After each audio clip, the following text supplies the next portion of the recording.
Naranasan mo na ba ang mag-alala ng sobra sa isang bagay na wala ka namang kontrol? Alam mo yon? Paano kung sabihin ko sa'yo na may isang sikreto para sa kapayapaan ng isip na galing pa sa isa sa mga pinaka-stressful na gabi sa buong kasaysayan? Yan ang aalamin natin ngayon. Titingnan natin ang isang napakalakas na mindset para harapin ang kahit anong uncertainty na hango sa isang matinding pangyayari sa ating nakaraan. Tara, simulan na natin. Ano nga ba ang maituturo sa atin ng isang general sa mismong gabi bago ang pinakamalaking laban ng buhay niya tungkol sa paghanap ng kapayapaan? Yung totoong kapayapaan sa loob? Ang sagot? Baka magulat ka. Okay, Section 1, The Eve of the Invasion. Baliktanaw tayo sa gabi bago ang D-Day landing sa Normandy. Isipin mo lang, yung atmosphere. Libo-libong buhay ang nakataya. Ang kapalaran ng buong mundo nakabitin lang. Ramdamin mo yung bigat, yung tension. Grabe.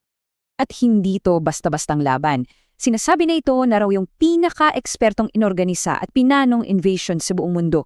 Tingnan mo yung mga mapa. Bawat galaw, bawat detalye, bawat posibleng mangyari, pinag-aralan nilang mabuti. Sa papel, perpekto. Walang pwedeng magkamali. At syempre sa gitna ng lahat ng yan, andoon si General Dwight D. Eisenhower.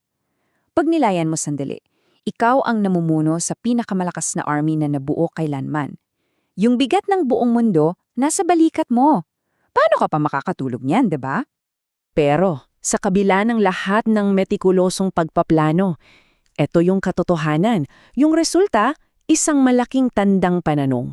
Para kang nakikitingin sa isang madilim at maalong dagat. Kahit gaano kaganda ang plano mo, kalaban mo pa rin ang tadhana.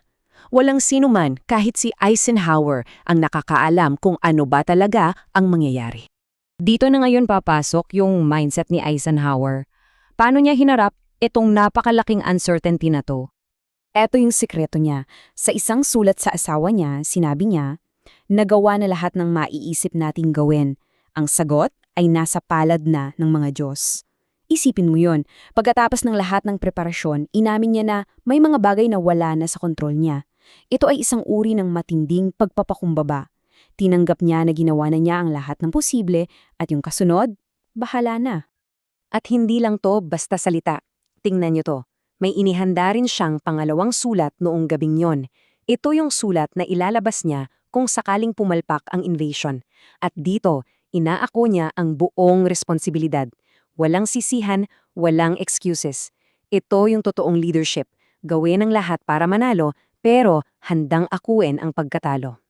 At ito yung nakakagulat. Itong mindset ni Eisenhower, itong napakamodernong example ng leadership, hindi pala bago. Actually, nakaugat to sa isang napakatandang filosofiya. Libu-libong taon na ang tanda.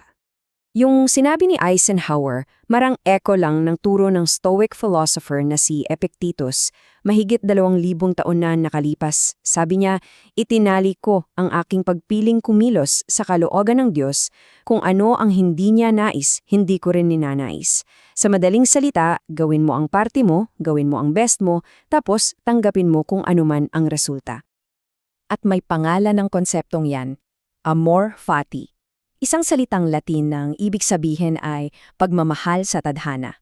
Ito yung ideya na hindi lang basta tanggapin kundi yakapin ang lahat ng nangyayari.